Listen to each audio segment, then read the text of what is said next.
All right, let's get the shebang going. As you see and as you look, there's attractive green hymnals. Although it is the frozen tundra, we are not singing Christmas songs. So we need to turn to number 380. Just closer walk. We're going to sing verse 1 and 2, and it is good that we make a loud and joyful noise together because there's safety in numbers.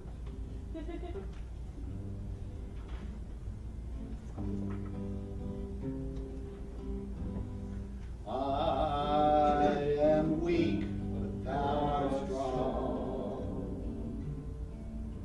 Jesus, keep me from all wrong. I'll be satisfied as long as I walk. Let me walk close to thee.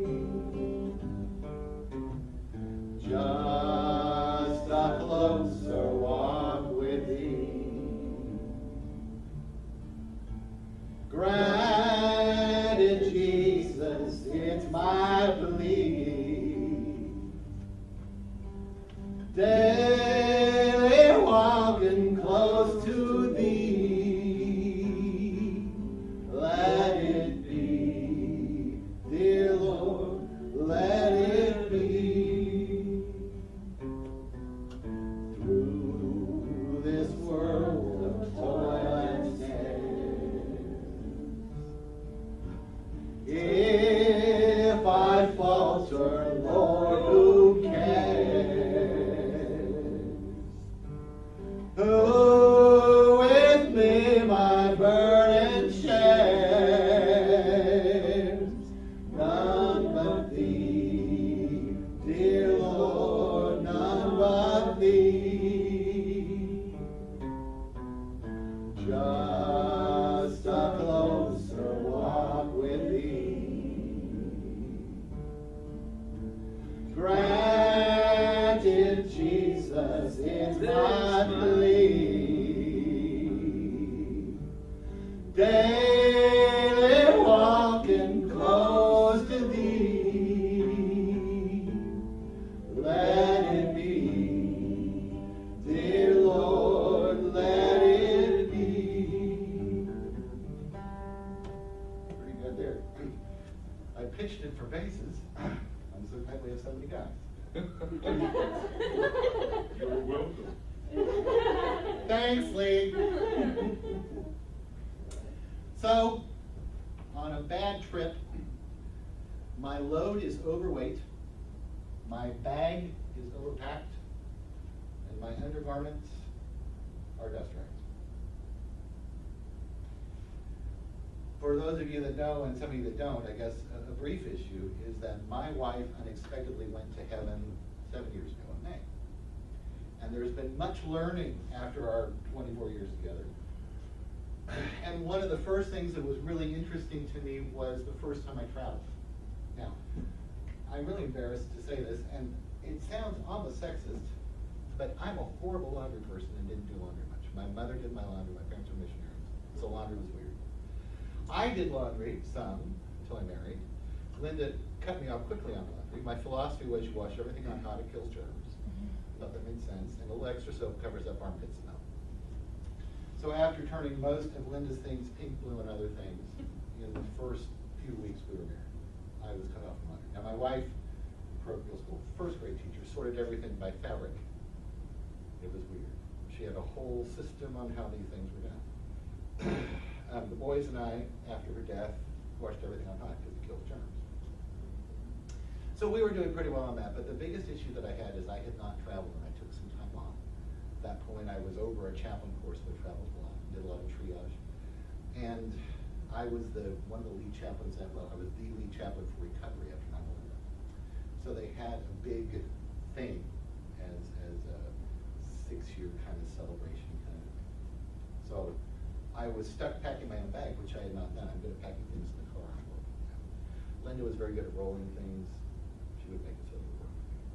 One of the rewards, it's sort of personal to know, but if I wanted to T-shirts and things like that, I traveled because Linda always made sure that she would go through, take out the things that looked a little tattered. They went to Just Ragland, got fresh little packet of T-shirts and other garments, and it was always really empty.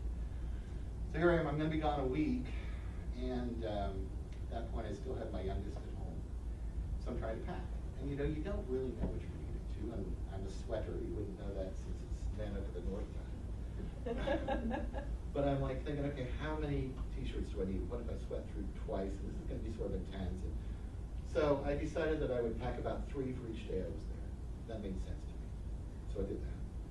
And then there's a whole issue where I wasn't sure exactly on other undergarments, and you always need extra socks. The socks are important because you don't want to have funky feet halfway through the day. And I knew we'd be outside. So I figured 3 was a good ratio. So I was there a week times 3. About the time that this happened, they started this new thing where you had to pay for a bag. Who would have thunk of that? You have to pay for a bag you're checking through. Okay. So this is also the first time that I'd gone through this automated system. I clearly looked like a crazy old man that didn't know things. They would ask me all these questions. I'm pushing it. You're supposed to shove it in there. They sent security out. It was great. They helped me through it. I hoist my bag on top. First off, she says I have to pay like $25. Okay, whatever. And then guess what? It's a fat bag. Yeah, it's a fat bag. She's like, oh, okay.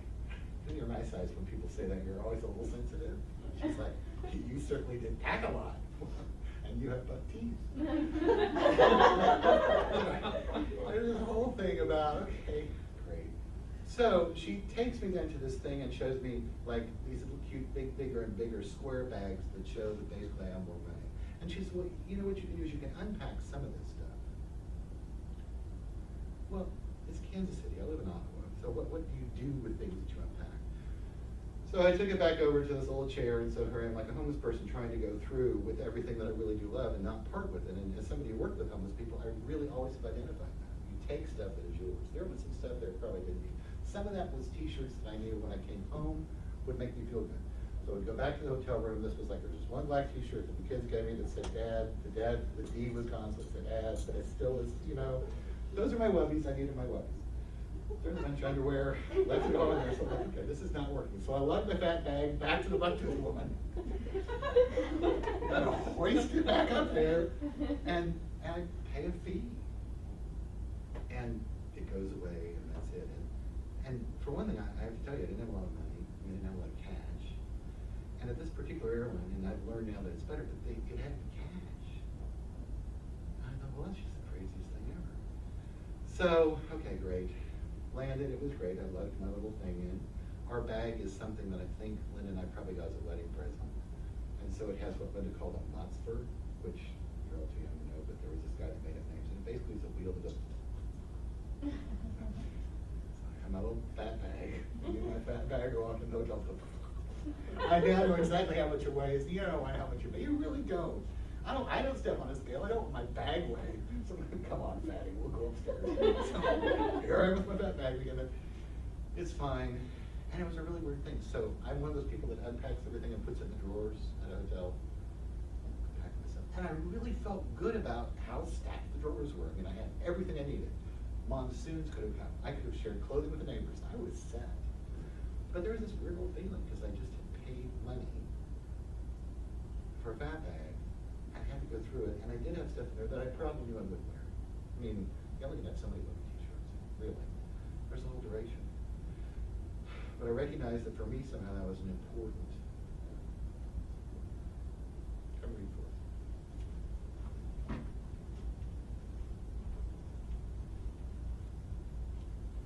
A reading from Deuteronomy 8, verses 1 through 5. Be careful to follow every command I am giving you today, so that you may live and increase and may enter and possess the land the Lord promised on oath to your ancestors. Remember how the Lord your God led you all the way in the wilderness these 40 years, to humble and test you in order to know what was in your heart, whether or not you would keep his commands.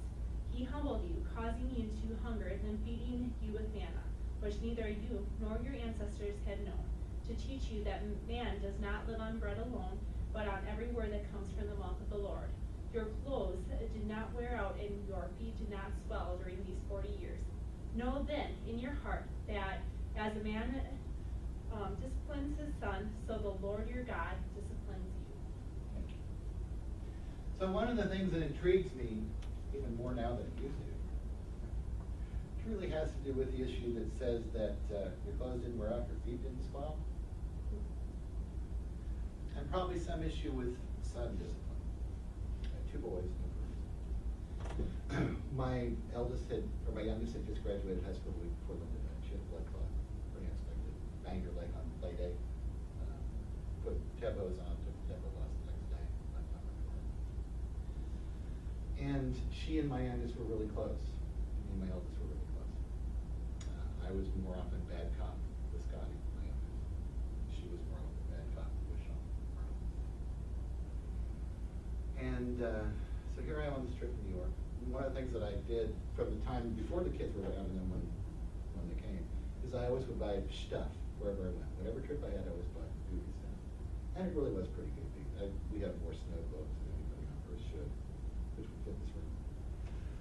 And so here I am, and there was really a lot of memorabilia stuff because as 9/11 was growing into more of a tradition at that point, because when I went there it was really weird, but it really had become a memorial kind of thing. So they had all sorts of stuff, and I knew it would be only offered this year. So the first thing that I realized is that the money that I usually would budget, because I'm pretty boring on trips in general, I'd already cut into to pay for my fat bag. So my fund budget was reduced for stuff. Well, that was weird. And made me examine truly, if maybe I should have left some things, but okay, whatever. There were a couple of things that were sort of cool, and they were these lamps, for lack of a better term. They were definitely night lights, but they were shaped so they had these little spangly, sparkly things in it, and somehow when the night light heated up the thing, it like went up what used to be the Twin Towers. And they had some commemorative stuff, and they were really pretty cool. And Linda always said, because of course, well, Linda had 8 brothers and lived in Colby, so good Western Kansas large family. We saved boxes. So the boxes were important, and they came in these really cool boxes were really well packed. And I thought, with my luck, if I don't keep the boxes, A, they're commemorative, and I know it makes them collectible, whatever that means, but it's good. And B, they looked like I could get them home, because I never trust the airlines, and I figure there's always somebody kicking my bag out of spite, because it has a monster, so I know they don't like it. So I figured I'd keep them in there like a minute. So I made it through my week. Things were good. Ready to pack. And then never. That bag was already full. It was already full. I knew it was full. Now I had these rather large, very well-crafted boxes with memorial stickers on them. There was no way. And so I went through this whole process of now in a more quiet place, because I tend to pack the night before because I'm just that way, recognizing that there really was some stuff that I didn't need and probably should not have brought. Well, now I'm not home. I am all. Looking at this stuff, clearly we were notorious for having issues with undergarments as Dutch right. We really were. And that was always bad because when Linda first started teaching Sacred Heart, it was a bunch of wheeled nuns, and we would host wheeled nun tea. And we would walk in, and again, so Linda's concept of things like she would, tasks, I'm a driver, I make a list, I go through, I do it linearly, I can take it. Linda would make tasks, she would cut them on small strips of paper, she would fold them, put them in a coffee mug, and draw them out to see what she wanted to do first. And this was like early on. I remember going to her, like we've been married a year, like looking at her little task, and I'm like, honey, pet the cat is not a task. And she's like, yeah, but I put some fun things in there so I don't dread it. For me, I'm like, linear, get it done. So here I am looking at my stuff, and what I realized that there's a lot of stuff that probably I didn't know, and especially then, this whole concept of, I remember once distinctly, Linda was dusting, we had a lot of clocks, this old clock on her mantle. And so here is this holy t-shirt with dusting oil on it, sort of hanging off the clock. And we had nun tea and forgot it because it was not on the task to dust. It was just on the task to put it on the clock to dust. So I know all these nuns are looking, thinking, do you just take off your sweaty clothes and throw them everywhere? So I spent the whole time saying, it's a dust cloth. This is lemon oil, smell it. It's not. am looking at the suitcase, and there is a lot of stuff that should have been desk cloths. And I went down a really weird path that I don't know that I would do again, but I might. Which is, I would have normally punted that stuff in a heartbeat. It was time for me to buy him, but the last person that had washed some of that was Linda. I knew she would have made it a desk cloth. I knew she would have, and she would have laughed about it. I was freaked out to leave that in New York. I wanted that to be a desk cloth in my house. It's sort of hard to explain why, and I knew it was not rational. So, I had this whole wrestle with big box, stupid clothes, weird attachment that I wouldn't admit normally here in Tony Hall. And it was a huge wrestle.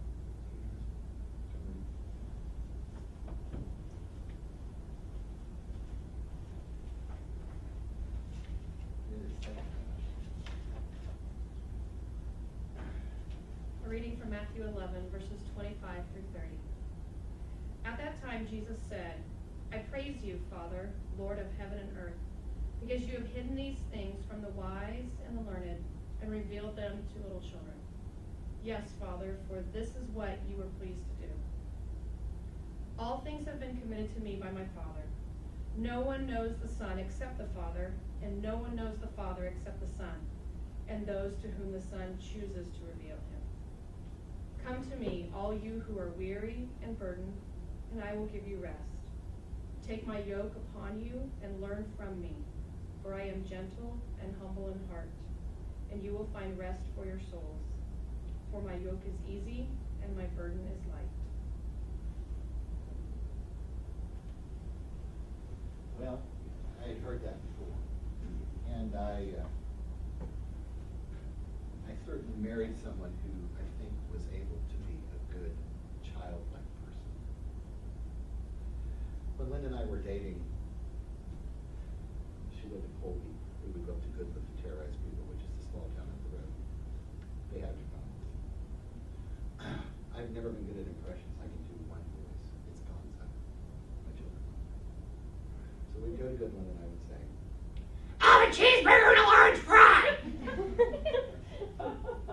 They would look at Linda like, who's this jerk you're with? And she would go, "And all the same!" It's perfect. So here I am, looking at these underwear and undershirts, but mainly underwear, thinking, what am I doing? And I thought truly on burden and child. I had this huge thing. So I decided that I would do a compromise. And what I did was, I made the strangest tie of undergarments in different ways. And I tossed it out the window about this far. And I left it in the hotel. Because I figured the maid would panic and wonder who the world was trying to get out. And with the room that it made, and with a huge smile, I mean, truly, and this again is embarrassing, I'm like on a plane go home and I wonder what happens when they find that. Because it somehow seemed perfect. I had just enough room to put those boxes. The first thing, because my kiddo came to the airport to pick me up, I said was, "What'd you bring me?" And what I realized is it was real close. I didn't bring anything. I could have mailed it. I mean, it's nothing to left in there. I could have mailed it. But the fact that I had that stuff in there almost went to the point where he was a mess. And interestingly enough, my older boy would not have said that.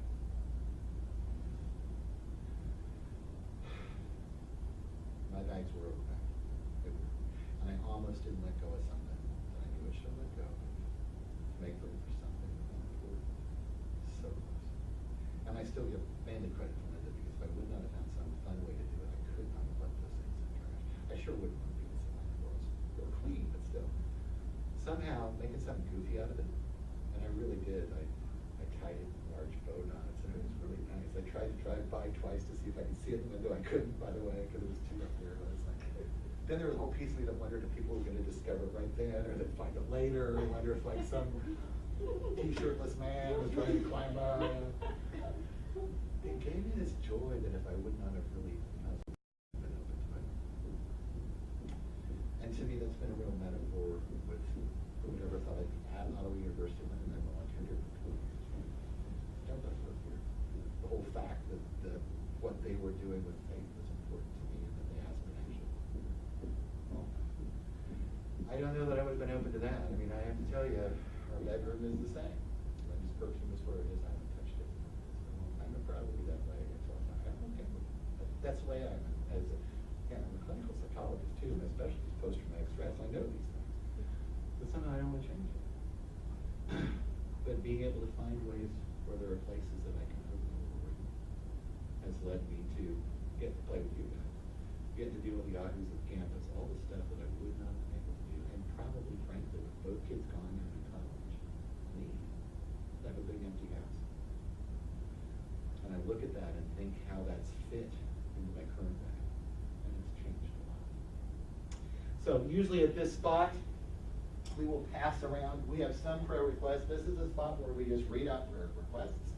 Lee will play loudly so you don't have to be heard by the Jumbotron, or I can read them all, you can pass them in. So if there's anything that you know of, I will tell you, for example, and I would ask for your prayers on that, and I will.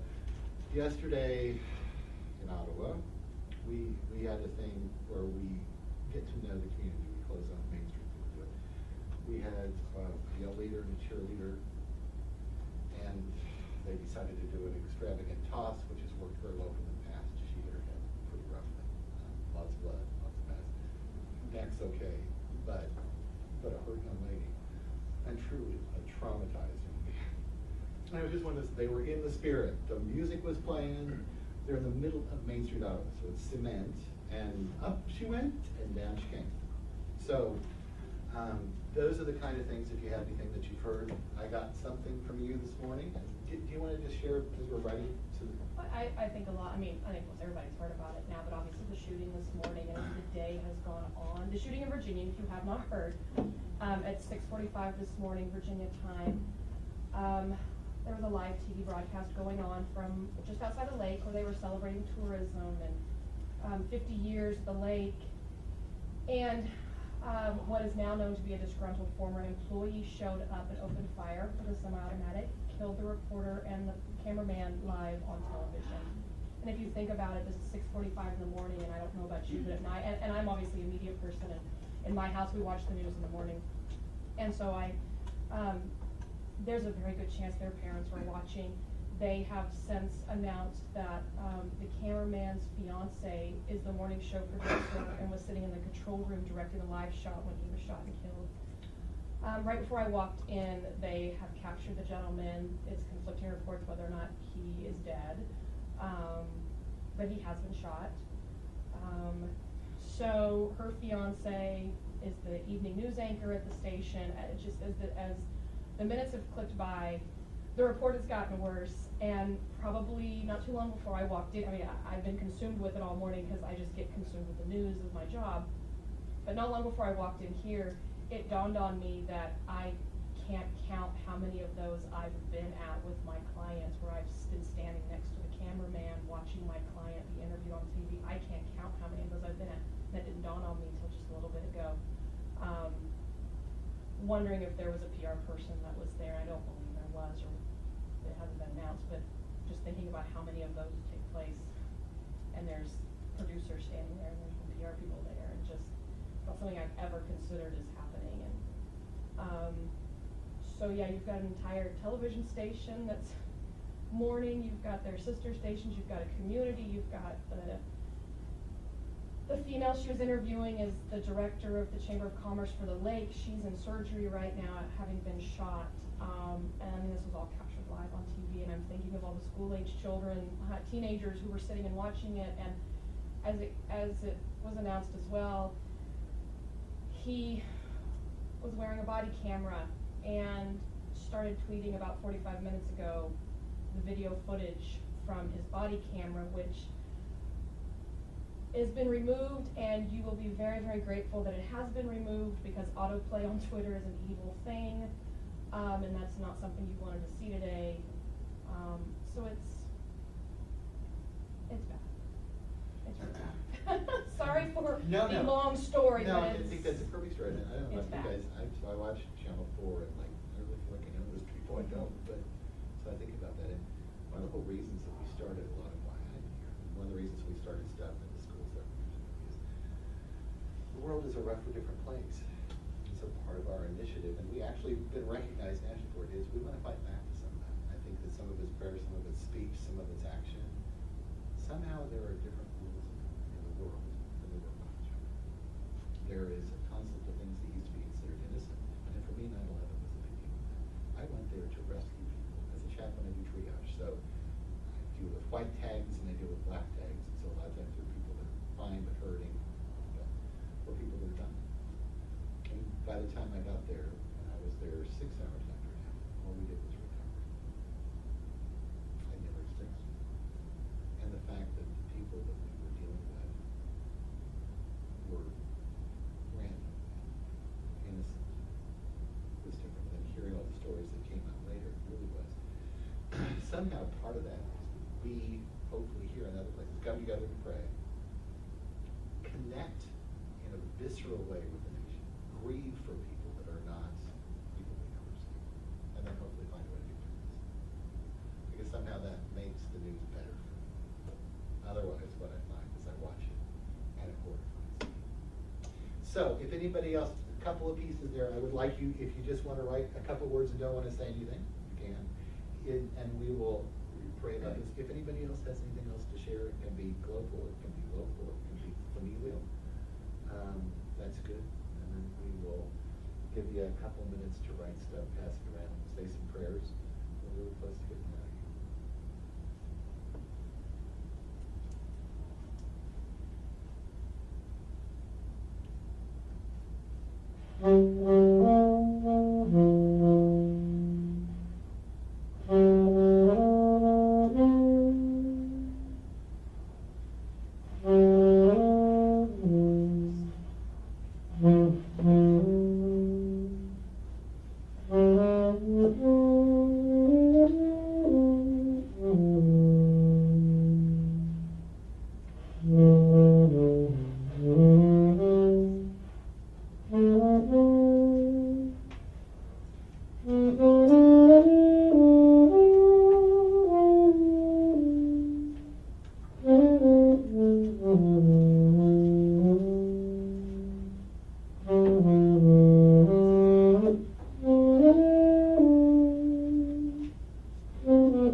That you find a space, whatever your prayer space is, but a place that truly tunes out the din of the day, the cold of this room, the stuff that you know you need to do when you get home, go back to your office. Truly that is private space. and that you appreciate the feeling of being in private with people that you care about. Like, that's a special thing. Sort of does it. As you find that space, I'm going to read what you guys wrote. I would ask you to send whatever version of good vibe you do to the people that are meeting. Whatever concept of prayer it is, whatever connection. And as I read those things, please pray for them. But the other thing is something else pops into your head, pray for that too. And understand that there is a chorus, I think, of good that can come from this. Can counteract sometimes all the stuff that we know is out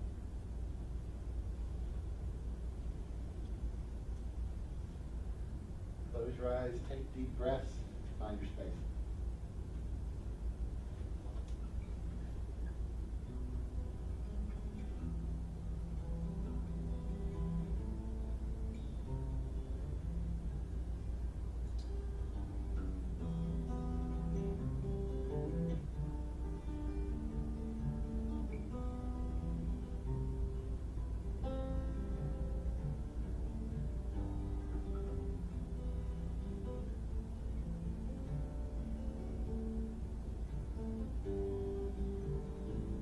Please pray for the health of our family and our children.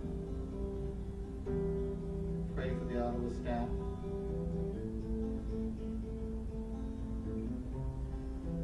Randall's transition back to kindergarten. Help him enjoy school and find ways to learn to read.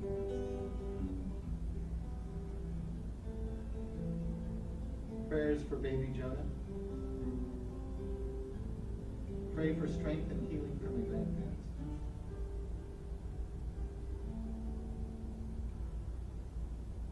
Prayer for Ellie and her family.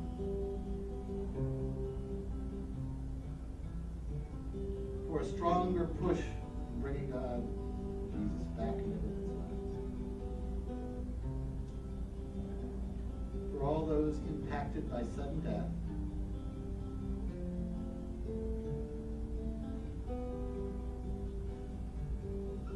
For all those today without hope.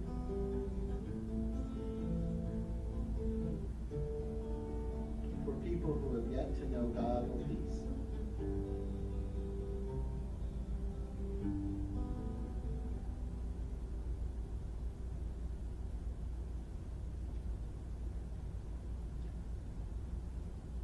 God of laughter and of tears. God of sorrow and joy. On rain that falls on good. Be with us now. Fill us with your Holy Spirit and give us grace, that ability to balance tension. As life throws us lemons, give us grace to make that. Fill us with your strength, your spirit, your calm, and your peace. And give us perspective to know there is good. Good, ultimately.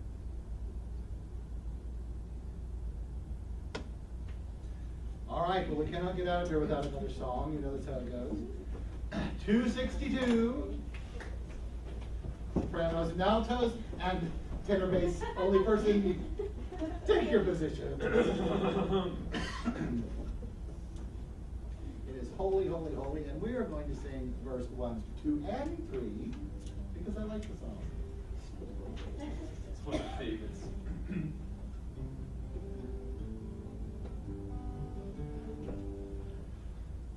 Holy, holy, holy, Lord God Almighty, early in the morning our soul shall rise to thee. Holy, holy, holy, merciful and mighty, God in three persons, Blessed Trinity. Holy, holy, holy, all the saints adore thee, casting down their golden crowns around the glassy sea.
Have a wonderful week.